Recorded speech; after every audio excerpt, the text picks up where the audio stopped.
India ഗ്ലിറ്റ്സിന്റെ എല്ലാ പ്രേക്ഷകർക്കും എൻ്റെ ഹൃദയം നിറഞ്ഞ ഓണാശംസകൾ.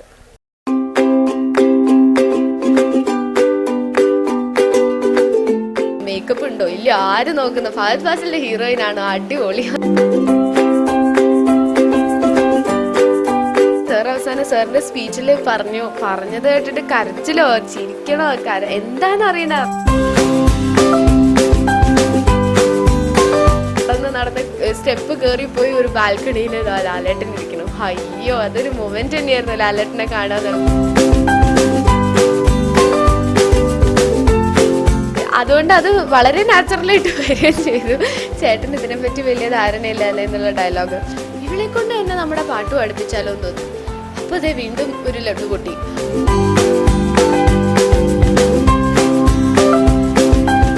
കൺഗ്രാറ്റുലേഷൻസ് അപർണ, ബ്രാക്കറ്റിൽ സത്യനന്ദിക്കാട് എന്ന്. ആദ്യം ട്രൂ കോളറിൽ സെർച്ച് ചെയ്തു സത്യനന്ദിക്കാട് സത്യമാണോ എന്നുള്ളത്. പിന്നെ ആരുടെ കൂടെ അഭിനയിക്കണം എന്ന് ചോദിച്ചു കഴിഞ്ഞാൽ എനിക്ക് വിക്രമിന്റെ കൂടെ അഭിനയിക്കുക എന്നുള്ളതാണ് എൻ്റെ ഏറ്റവും വലിയ ആഗ്രഹം.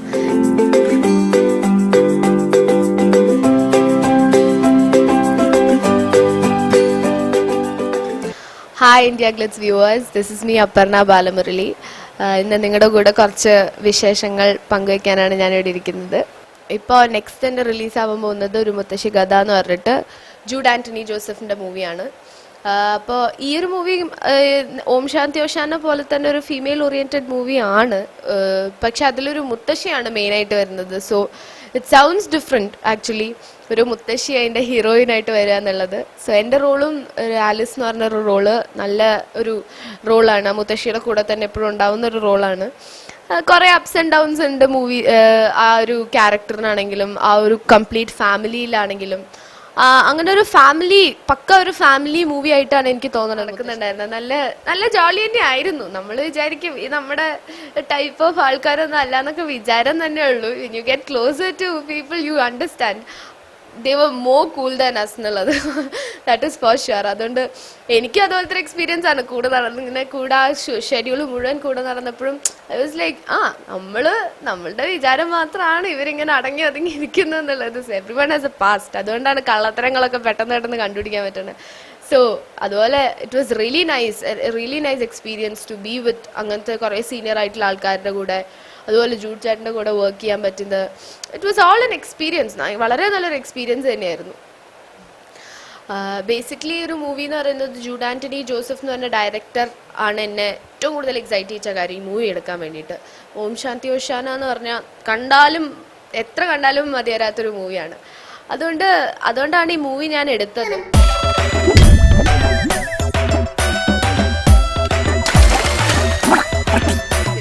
സോ ഇറ്റ് വാസ് എനിക്ക് മഹേഷിന്റെ പ്രതികാരം തന്നെ എനിക്ക് കിട്ടിയൊരു ഭാഗ്യമാണത്.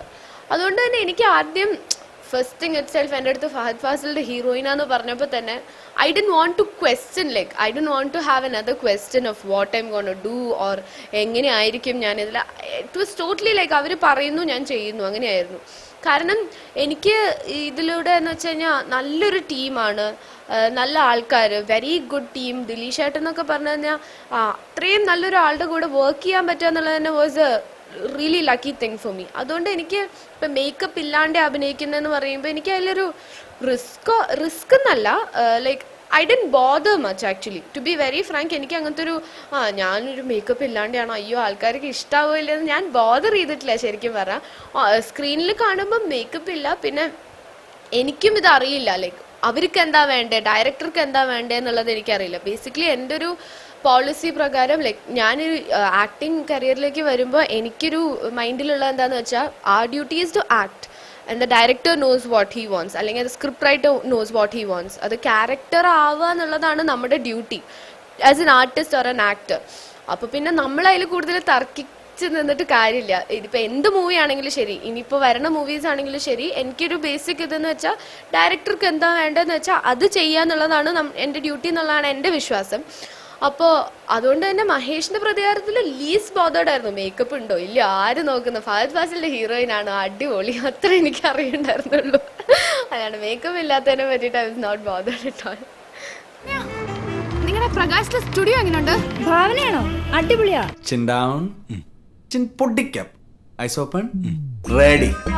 ഞാൻ ഫസ്റ്റ് ഡേ എനിക്ക് പടം കാണാൻ പറ്റിയില്ല. ഞാൻ സൂററ്റിലായിരുന്നു. 2 ദിവസം കഴിഞ്ഞിട്ടാണ് ഞാൻ ആ പടം കാണുന്നത്. അപ്പോൾ സൂരറ്റിലിരിക്കുമ്പോൾ തന്നെ എനിക്ക് കുറേ കോൾസ് വരുമ്പോൾ തന്നെ ഞാൻ ഈശ്വര ഇത് കുറേ വരുന്നുണ്ടല്ലോ, പിന്നെ നെറ്റിൽ കുറേ അടിപൊളി റിവ്യൂസ് ഒക്കെ കാണുന്നുണ്ട്. അപ്പം ഞാൻ ഇനി നെറ്റിൽ കാണണമെന്ന് വിശ്വസിക്കാൻ പറ്റില്ല എന്ന് കുറേ പേര് പറഞ്ഞു കേട്ടിട്ടുണ്ട്. അതുകൊണ്ട് എനിക്ക് ആരോടും പറയാനും വയ്യ ഇത് നല്ലതാണോ ചീത്തയാണോ എനിക്കറിയില്ല. പക്ഷെ അത് കഴിഞ്ഞിട്ട് എന്നെ ആദ്യം റിമ ചേച്ചി മെസ്സേജ് അയച്ചു. അത് കഴിഞ്ഞ് നസ്രിയ, അതുപോലെ തന്നെ ഫാദിക്ക, എല്ലാവരും വിളിച്ച് അപ്രീഷിയേറ്റ് ചെയ്യുക. അപ്പോഴാണ് എനിക്കൊരു ഇത്, അയ്യോ ഇത് ഇത്രയും വലിയ സംഭവമായോ പടം, എനിക്ക് കാണാണ്ട് ഒരു സമാധാനമില്ല, ഒന്നുമില്ല. എല്ലാവർക്കും ഭയങ്കര അഭിപ്രായം പടത്തിനെ പറ്റിയിട്ട്. ഞാൻ ഇത് എൻ്റെ ഈശ്വര ഇത് എത്രയും നല്ലൊരു പടമാണ്, എനിക്ക് ജീവിതത്തിൽ പോലും ഞാൻ വിചാരിച്ചിട്ടില്ല ഈ പടം ഇങ്ങനത്തെ ഒരു ഔട്ട്പുട്ട് കിട്ടും ഈ പടത്തിന്. അപ്പം അങ്ങനെയാണ് ഞാൻ പിന്നെ തിയേറ്ററിൽ പോയി കാണുമ്പോൾ ചിരിയോട് ചിരി ഞാൻ തന്നെ കുറേ നേരം ഇരുന്ന് ചിരിച്ചിട്ടുണ്ട്. ഒരിക്കലും ജീവിതത്തിൽ വിചാരിച്ചില്ല ഇത്രയും ആ ഒരു കോമഡി. ആക്ച്വലി അതിൽ കോമഡി അല്ല, വെറുതെ സംസാരിച്ച് പോകുന്നതാണ് നമുക്ക് കോമഡി ആയിട്ട് തോന്നുന്നത്. അതാണ് ആ പടത്തിന്റെ വിജയം. അപ്പോൾ പടം കാണുമ്പോൾ എനിക്ക് ഭയങ്കര ഒരു സർപ്രൈസ് ആയിരുന്നു ഈ മൂവിയുടെ ഔട്ട്പുട്ട് എന്ന് പറയുന്നത്.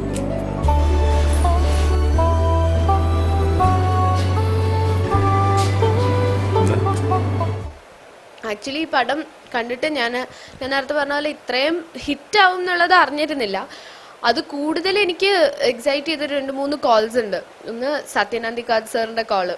ഞാൻ കോളേജിൽ പോയി വന്നിട്ട് കോളേജിൽ പോകുമ്പോൾ ഫോൺ ഉപയോഗിക്കാറില്ല. അത് കഴിഞ്ഞ് തിരിച്ചു വരുമ്പോൾ ഞാൻ മെസ്സേജ് കണ്ടു, കൺഗ്രാജുലേഷൻസ് അപർണ ബ്രാക്കറ്റിൽ സത്യനന്ദിക്കാട് എന്ന്.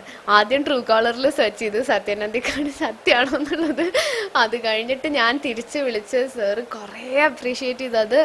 അതൊക്കെ എന്ന് പറഞ്ഞാൽ നമുക്ക് ഒരു അവാർഡ് കിട്ടുന്നതിന് തുല്യ. കാരണം അത്രയും എക്സ്പീരിയൻസ്ഡ് ആയിട്ടുള്ള ഒരു ഡയറക്ടർ നമ്മളെ വിളിച്ച് ഇങ്ങനെയൊക്കെ അപ്രീഷിയേറ്റ് ചെയ്യുമ്പോഴാണ് ഞാൻ ഓക്കെ എന്തൊക്കെയോ ചെയ്തിട്ടുണ്ടെന്നുള്ളൊരു ഇത് തോന്നുന്നത് അപ്പോഴാണ്. അത് ഒരു കോളായിരുന്നു. പിന്നെ കമൽ സാറിന് കൂടെ ഒരു ഫംഗ്ഷൻ അറ്റൻഡ് ചെയ്യാൻ പറ്റി എനിക്ക്. അവിടെ വെച്ചിട്ട് Kamal sir first welcome speech പറയുന്ന ആൾക്കാരോട് പറഞ്ഞു ഇവളെക്കുറിച്ച് അധികം പറയണ്ട, ബാക്കി ഞാൻ പറഞ്ഞോളാം എന്ന് പറഞ്ഞു. സാറ് എന്നിട്ട് സാർ അവസാനം സാറിൻ്റെ സ്പീച്ചിൽ പറഞ്ഞത് കേട്ടിട്ട് കരച്ചിലോ ചിരിക്കണോ എന്താണെന്ന് അറിയണ്ട, അത്രയും എക്സൈറ്റ്മെൻ്റ് ആയിരുന്നു. സാർ അങ്ങനെയാണ് ആ പടത്തിനെ പറ്റി പറഞ്ഞത്.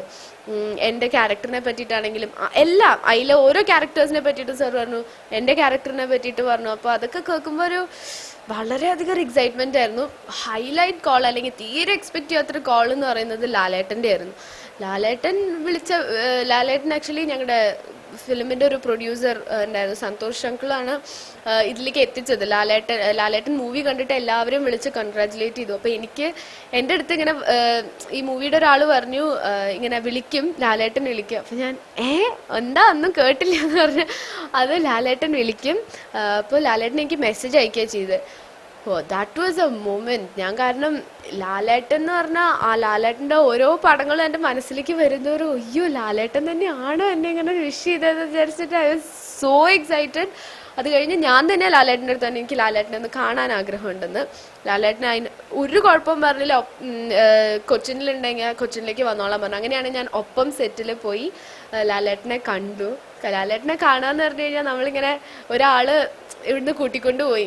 അപ്പം നടന്ന് ഈശ്വര ലാലേട്ടനെ കാണുമോ ഇല്ലയോ അവിടെ എത്തണ വരയ്ക്കും അതിൻ്റെ എന്താ പറയുക, ആരെങ്കിലും പറ്റിക്കുകയാണോ ഒന്നും അറിയണ്ടായിരുന്നില്ല. ഇങ്ങനെ നടന്ന് സ്റ്റെപ്പ് കയറിപ്പോയി ഒരു ബാൽക്കണിയിൽ ലാലേട്ടൻ ഇരിക്കണം. അയ്യോ അതൊരു മൊമെന്റ് തന്നെയായിരുന്നു ലാലേട്ടനെ കാണാന്നുള്ളത്.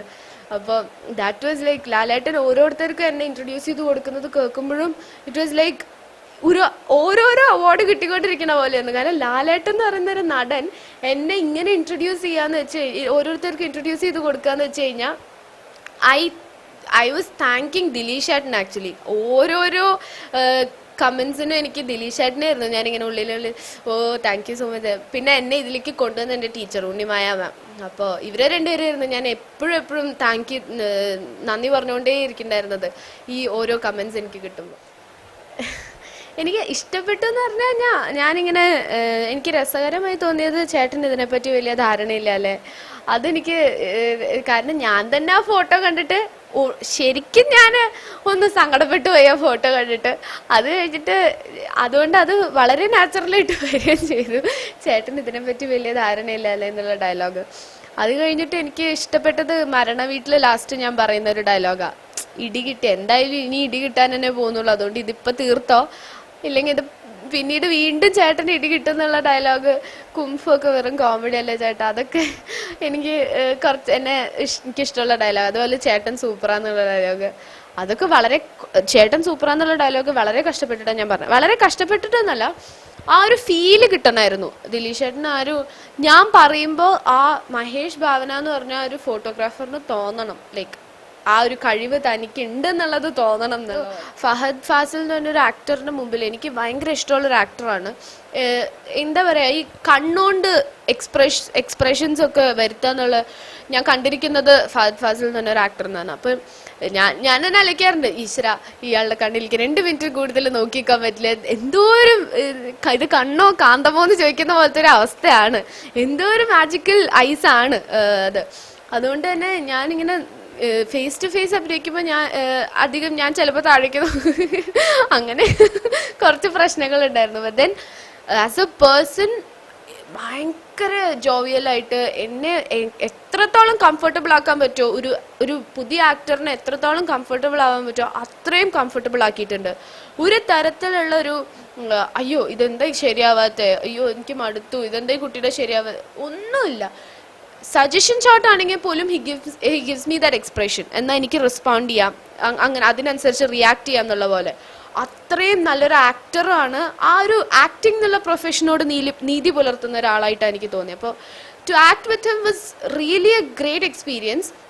മാത്രമല്ല ഈ പറഞ്ഞ പോലെ എന്നെ കംഫർട്ടബിൾ ആക്കിയിട്ടാണ് നിർത്തുന്നത്. അതുകൊണ്ട് പിന്നെ എനിക്കും വലിയ ബുദ്ധിമുട്ടുകളില്ല. ബിക്കോസ് ഒരു പക്ഷെ ഭയങ്കര ഫസ്സി ആയിരുന്നെങ്കിലോ അങ്ങനെ നമുക്ക് ടെൻഷനായേനോ, അയ്യോ ഇത് ശരിയാവുന്നില്ല, അവർക്ക് ബുദ്ധിമുട്ടായി, എനിക്ക് അതൊന്നും ഇല്ലായിരുന്നു. അങ്ങനത്തെ ഒരു സീനേ അവിടെ ഇല്ലായിരുന്നു. എവ്രി വൺ നല്ല റിലാക്സ്ഡ് ആയിട്ട് എപ്പോഴാണ് വരുന്നതെന്ന് വെച്ചാൽ, എൻ്റെ അടുത്ത് ദിലീഷ് ചേട്ടനും ആദ്യമേ പറഞ്ഞിരുന്നൊരു കാര്യം, നിനക്ക് ചിരിക്കാൻ തോന്നുമ്പോൾ മാത്രം ചിരിക്കുക, അപ്പം എടുക്കാം നമുക്ക് ആ ഷോട്ട്, അല്ലാണ്ട് എടുത്താൽ ശരിയാവില്ല. അത്രയും നാച്ചുറലായിട്ട് കിട്ടണമായിരുന്നു. സോ ബേസിക്കലി അങ്ങനത്തെ ഒരു ഇതിലാണ് അത് പോയത്. അതുകൊണ്ട് ഫഹദ് ഖാനോട് അഭിനയിക്കുന്നത് was A great experience. It was fun also. നല്ല രസമായിട്ട് ഷൂട്ടും പോയി. അതുകൊണ്ട് രസമായിരുന്നു. എനിക്ക് ടെൻഷൻ എന്ന് പറഞ്ഞ എലമെന്റ് പിന്നീട് ഉണ്ടായിരുന്നില്ല.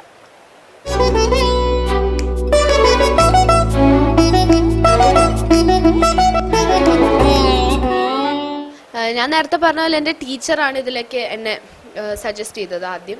അത് കഴിഞ്ഞിട്ടാണ് ഓഡീഷൻസിന് പോയത്. അപ്പോൾ മാമിനറിയാൻ ഞാൻ പാടും എന്നുള്ളത്. അപ്പോൾ ഓഡീഷന് പോയി എല്ലാ ഓഡീഷൻസ് കഴിഞ്ഞപ്പോൾ തന്നെ എന്നെ കൊണ്ട് പാടിപ്പിച്ചു. ഈ പാട്ട് ഞാൻ വരമഞ്ഞൾ പാടി അവിടെ. അപ്പോൾ അറിയാം പാടും എന്നുള്ളത് അറിയാം. അത് കഴിഞ്ഞ് സെറ്റിൽ പറഞ്ഞ പോലെ പാടുന്ന ഒരാളായതുകൊണ്ട് ഇടയ്ക്കിടയ്ക്ക് ഇങ്ങനെ പാടിപ്പിച്ചുകൊണ്ടേ ഇരിക്കുമായിരുന്നു. അതിൽ മധുചേട്ടൻ എന്ന് പറഞ്ഞൊരു അസോസിയേറ്റ് ഡയറക്ടർ ഉണ്ട്. അപ്പം മധുചേട്ടനാണെങ്കിലും ദിലീഷ് ചേട്ടനാണെങ്കിലും ഇടയ്ക്കിടയ്ക്ക് എന്നെ പാടിപ്പിച്ചുകൊണ്ടിരിക്കും. അപ്പം അങ്ങനെ പാടിപ്പിച്ചിരിക്കുമ്പോഴാണ് ദിലീഷ് ചേട്ടന് പെട്ടെന്ന് ഇവളെ കൊണ്ട് തന്നെ നമ്മുടെ പാട്ട് പാടിപ്പിച്ചാലോ എന്ന് തോന്നി. അപ്പോൾ അതേ വീണ്ടും ഒരു ലഡു പൊട്ടി. അങ്ങനെ ആണോ പാടിപ്പിക്കോ ഇല്ലയോ അതൊന്നും അറിയണ്ടായിരുന്നില്ല. പിന്നീട് ബിജുയേട്ടൻ അത് കഴിഞ്ഞ് എനിക്ക് ദിലീഷ് ചേട്ടൻ ട്രാക്ക് അയച്ചു തന്നു. ബിജുയേട്ടൻ്റെ സ്റ്റുഡിയോയിൽ പോയി നമുക്ക് പാടി നോക്കാമെന്ന് പറഞ്ഞു. പാടി നോക്കി, കുഴപ്പമുണ്ടായിരുന്നില്ല. അത് തന്നെയാണ് ഒറിജിനലായിട്ട് വന്നതും. സോ അങ്ങനെയാണ് ഞാൻ മഹേഷിന്റെ പ്രതികാരത്തിൽ ആദ്യമായി പാടുന്നത്. അപ്പോൾ അത് പറഞ്ഞ പോലെ ബിജുയേട്ടനാണെങ്കിലും ദിലീഷ് ചേട്ടനാണെങ്കിലും ഒരു ഫസ്റ്റ് ടൈം എന്നെ കൊണ്ട് പാടിപ്പിക്കുക എന്നുള്ളൊരു മനസ്സ് കാണിച്ചതിന് എനിക്ക് വളരെയധികം സന്തോഷമുണ്ട്. എനിക്ക് മഹേഷിന്റെ പ്രതികാരം എന്ന് പറഞ്ഞ മൂവി, അതാണ് ഞാൻ പറഞ്ഞ ഒരു കംപ്ലീറ്റ് പാക്കേജ് ആയിട്ട് എനിക്ക് കിട്ടിയത്. അതിലെനിക്ക് വളരെയധികം ഒരു ഭാഗ്യം തോന്നുന്ന ഒരു കാര്യമാണ് മഹേഷിന്റെ പ്രതികാരം എന്ന് പറഞ്ഞൊരു മൂവി. മ്യൂസിക് ഫീൽഡിലേക്ക് വരുമ്പോൾ എനിക്ക് ആദ്യം അറിയണ്ടായിരുന്നില്ല മൗനങ്ങൾ എന്ന് പറഞ്ഞ ഡുവറ്റ് ഞാൻ ആരുടെ കൂടെ പാടാൻ പോകുന്നതെന്നൊന്നും. പിന്നീട് അറിഞ്ഞത് വിജയ് യേശുദാസിന്റെ കൂടെ പാടാൻ പോകുന്നതെന്നുള്ള. അത് was such an exciting thing for me. അത് കഴിഞ്ഞിട്ട് കോയിൻസിഡൻസ് പോലെ തന്നെ എനിക്ക് പാവാന്ന് പറഞ്ഞ പടത്തിൽ എന്നെ പാടാൻ വേണ്ടി വിളിച്ചു. അത് എന്നെ തന്നെ ആണോ എന്നുള്ളൊരു ഡൗട്ട് എനിക്കുണ്ടായിരുന്നു. പക്ഷെ ഭയങ്കര സന്തോഷം ഉണ്ടായിരുന്നു ആ ഒരു കാര്യത്തിൽ. ആനന്ദ് മധുസൂദനനാണ് അതിൻ്റെ മ്യൂസിക് ഡയറക്ടർ.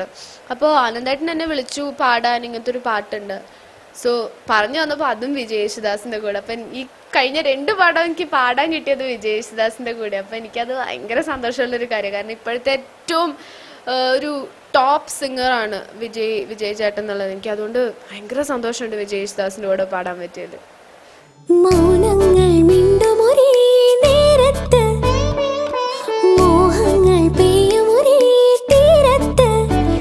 പിന്നെ ആരുടെ കൂടെ അഭിനയിക്കണം എന്ന് ചോദിച്ചു കഴിഞ്ഞാൽ എനിക്ക് വിക്രമിൻ്റെ കൂടെ അഭിനയിക്കുക എന്നുള്ളതാണ് എൻ്റെ ഏറ്റവും വലിയ ആഗ്രഹം. ഞാനതൊരിക്കലും ഞാൻ ഈ ഫീൽഡിലേക്ക് വരും എന്നുള്ളത് എക്സ്പെക്ട് ചെയ്തതല്ല.